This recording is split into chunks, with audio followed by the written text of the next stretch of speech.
I got so much motherfucking design on right now.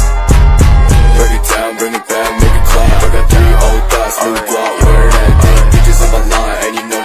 Kami di sini menjelaskan KD 3.14 tentang sistem koloid. Pengertian sistem koloid.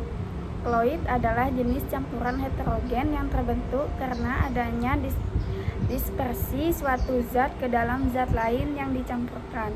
Dalam sistem koloid itu terdapat fase terdispersi dan medium pendispersi. Apa sih bedanya? Fase terdispersi adalah zat yang mengalami penyebaran secara merata dalam suatu zat lain. Sedangkan medium pendispersi adalah zat yang menyebabkan terjadinya penyebaran secara merata.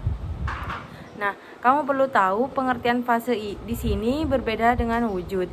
Kenapa? Karena ada zat yang wujudnya sama, tetapi fasenya berbeda. Contohnya santan. Kalau kita lihat lebih jelas, pada santan terdapat butiran minyak dalam air. Butiran minyak tersebut mempunyai fase yang berbeda dengan air, walaupun keduanya berwujud cair. Butiran minyak dalam santan bertindak sebagai fase terdispersi, sedangkan air sebagai medium pendispersi. Oleh sebab itu, santan juga termasuk contoh sistem koloid yang lain karena punya fase terdispersi dan medium pendispersi, ya. Ciri-ciri koloid yaitu sebagai berikut. Terlihat homogen bila dilihat mata, namun berbentuk heterogen bila diamati menggunakan mikroskop ultra. Terdapat fase terdispersi dan medium pendispersi partikel berdimensi antara 1 sampai 100 nm dan bersifat stabil, tidak dapat disaring kecuali menggunakan alat penyaringan ultra. Jenis-jenis koloid. Pada koloid, fase terdispersi dan medium pendispersi bisa terwujud pada padat, cair, dan gas. Oleh karena itu, berdasarkan perbedaan antara fase terdispersi dan medium pendispersinya, sistem koloid dibagi menjadi 8 jenis. 1. Sol padat. Sol padat memiliki fase terdispersi padat dalam medium pendispersi yang padat juga. Sol padat ini terbentuk karena pengaruh tekanan dan suhu sehingga menghasilkan padatan yang kokoh dan keras. Contoh sol padat adalah batuan rubi atau batuan permata. 2. Sol. Sol memiliki fase terdispersi padat dalam medium pendispersi cair yang tidak mudah berubah sifatnya. Jadi, bedanya sol dengan sol padat itu terletak di medium pendispersinya. Kalau sol padat mediumnya padat, sedangkan sol mediumnya cair. Contoh jenis sistem koloid berupa sol adalah cat tembok. Cat tembok terdiri dari banyak jenis padatan, diantaranya kalsium karbonat atau CaCO3, kaolin, dan lain sebagainya. 3. Aerosol padat. Aerosol padat memiliki fase terdispersi padat dalam medium pendispersi gas. Contoh aerosol padat adalah asap kendaraan. Asap kendaraan mengandung padatan berupa timbal, karbon dan karbon monoksida dan lain sebagainya, yang merupakan hasil pembakaran tidak sempurna dari mesin. 4. Aerosol. Aerosol memiliki fase terdispersi berupa cairan dan medium pendispersi merupakan gas. Jadi, bedanya aerosol dengan aerosol padat terletak pada fase terdispersinya. Aerosol tidak bisa bertahan lama-lama. Hal ini karena zat penyusunnya yang mudah rusak oleh perubahan suhu dan tekanan udara lingkungan. Contoh aerosol adalah parfum. Saat parfum disemprotkan di udara, cairan parfum akan terdispersi atau tersebar di udara yang wujudnya gas sebagai merupakan medium pendispersi. 5. Emulsi padat. Selanjutnya ada emulsi padat yang memiliki fase terdispersi berupa cairan dalam medium pendispersi padat. Contoh emulsi padat adalah agar-agar. Agar-agar terbuat dari atau fase terdispersi yang dicampur dengan bubuk agar-agar. Pada saat bubuk agar-agar dipanaskan dalam air, serat dari agar akan bergerak bebas. Saat proses pendinginan, serat tersebut akan saling merapat dan memadat. 6. Emulsi. Nah, kalau fase terdispersi dan medium pendispersinya berupa cairan, maka disebutnya emulsi.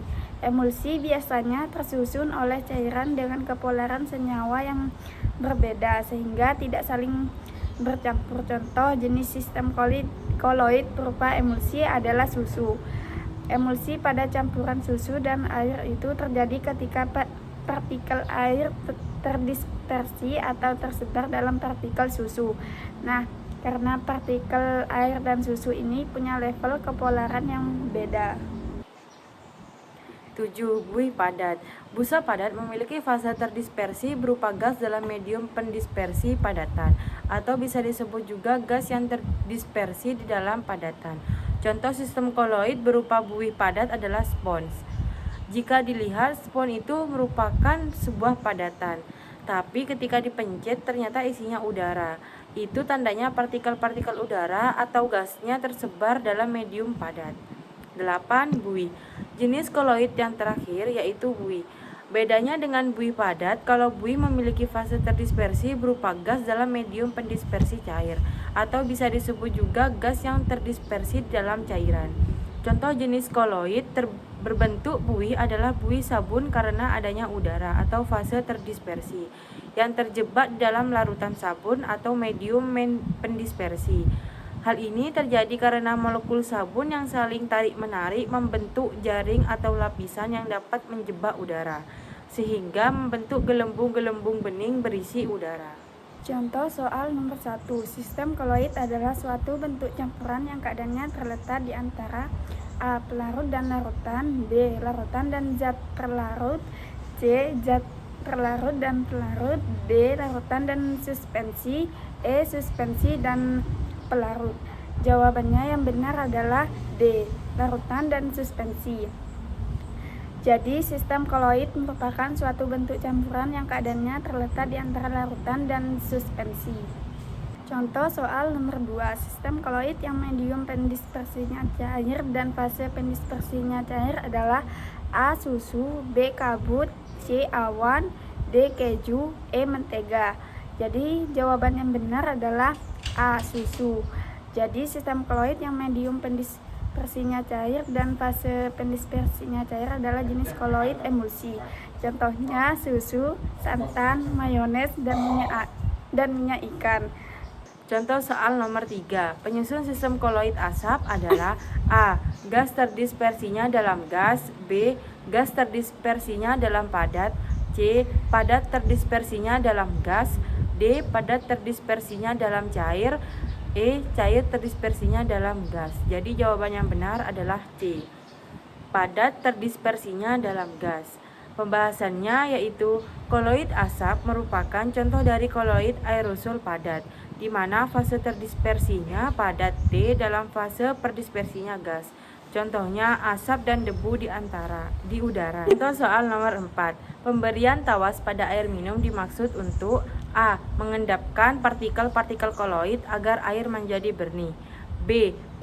Membunuh kuman yang berbahaya, C. Menghilangkan bahan-bahan yang menyebabkan pencemaran air, D. Menghilangkan bau tidak sedap, E. Memberikan rasa segar pada air. Jadi jawaban yang benar adalah A. Mengendapkan partikel-partikel koloid agar air menjadi jernih. Pembahasannya, tawas yang dilarutkan dalam air selain dapat mengadsorpsi juga dapat mengendapkan kotoran-kotoran dalam air.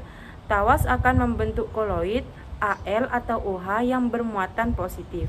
Kotoran-kotoran dalam air keruh yang bermuatan negatif akan dikoagulasikan sehingga kotoran mengendap dan dapat dipisahkan. Break it down, bring it back, make it